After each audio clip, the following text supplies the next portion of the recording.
Chapter 1. The air hung heavy outside the dilapidated structure, an old Victorian home long abandoned by time and the living.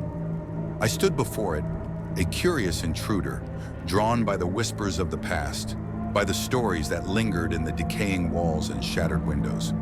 A chill ran down my spine, but I shrugged it off. It was just the autumn wind, or so I told myself. The trees swayed, their skeletal branches clawing at the sky, casting elongated shadows that danced against the facade of the house, taunting me to enter. "Are you really going in there?" a voice called from behind me. It was my friend Sam, his face a mix of skepticism and concern. "You know they say it's haunted." I turned to him, a smirk plastered on my face. "Haunted? You believe in that nonsense? It's just an old house. Come on, let's see what's inside." I pushed the creaky door open, the sound like a scream piercing the silence of the night. Darkness lay ahead, thick and oppressive, wrapping around me like a shroud as I stepped inside. The air was stale, suffocating, as if it had been trapped in here for years. Dust motes swirled in the faint light that filtered through the grimy windows. I could feel Sam hesitating behind me, but curiosity propelled me forward.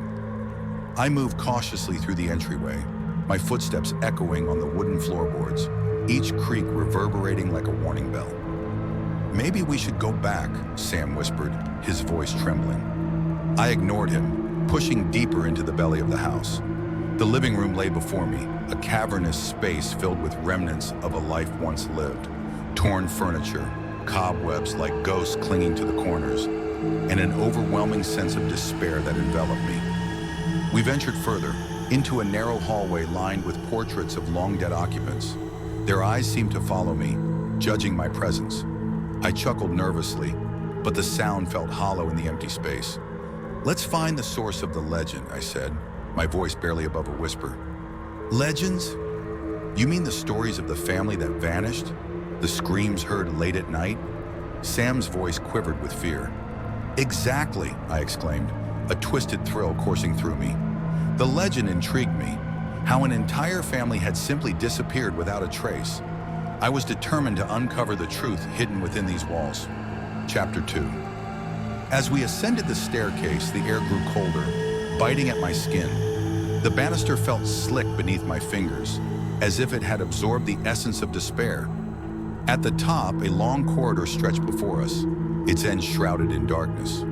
I could almost hear the faint echoes of laughter from years gone by, the kind of laughter that grows uneasy in silence, morphing into something sinister.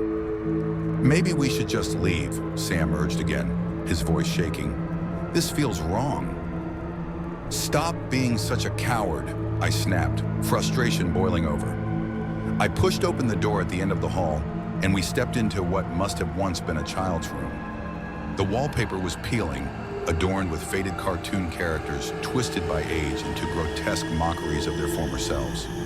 A dusty bed stood in the corner, the sheets yellowed and stained, as if they had absorbed the very essence of fear. A chill rushed through me. I felt it then, the oppressive weight of something unseen, something lurking just beyond the veil of reality.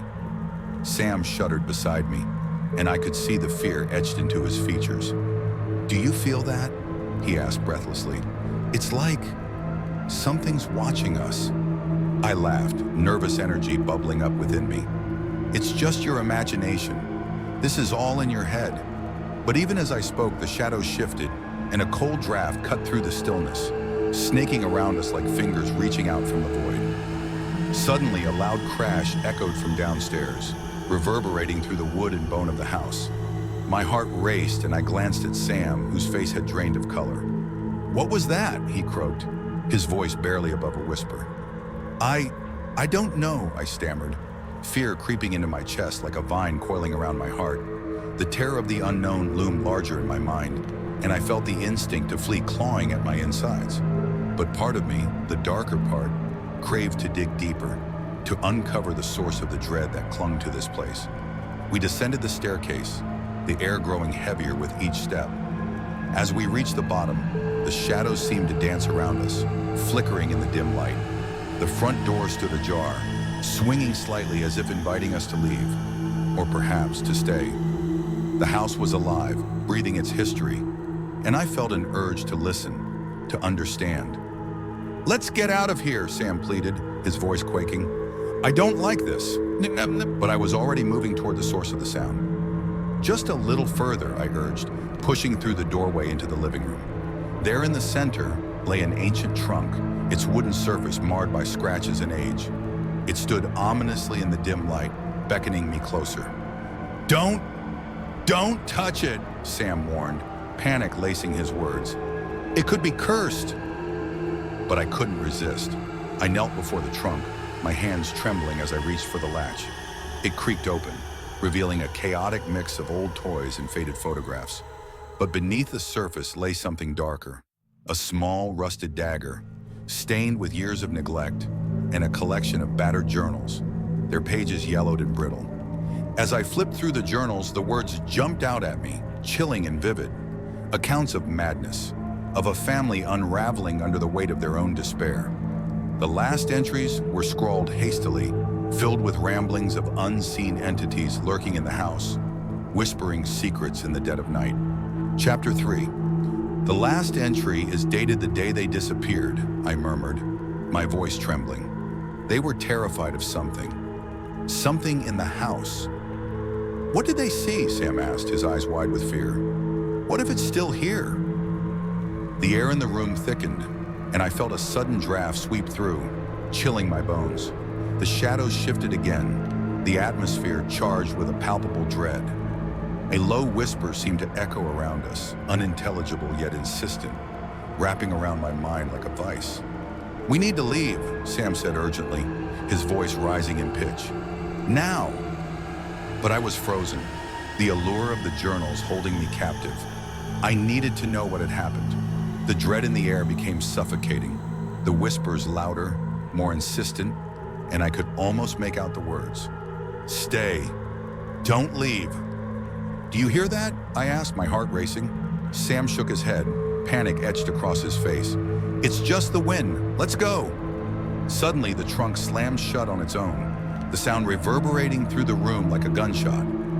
I jumped back, adrenaline flooding my system as the shadows grew darker, closing in around us. The walls felt alive, pulsating with an energy that was both terrifying and intoxicating. "Get out! Get out!" Sam screamed.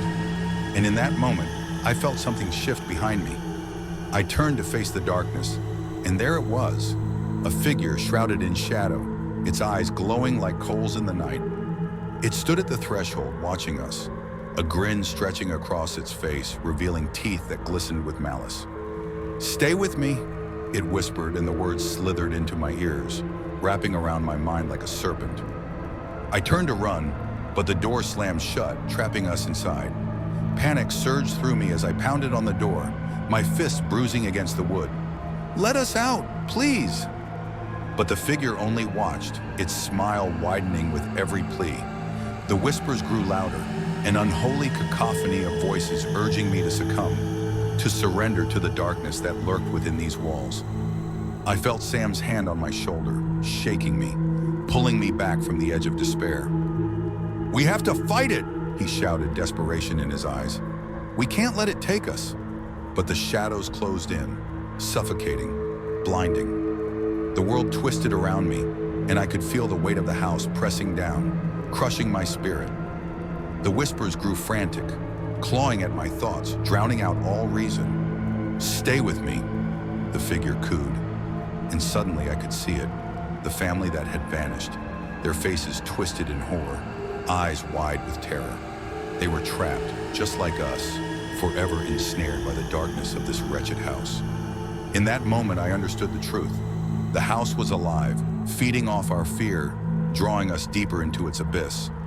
I turned to Sam, but the light in his eyes had dimmed, replaced by the hollow gaze of resignation. "Join us," he whispered, and I felt my heart shatter as I realized he was lost to it, just like the family before us.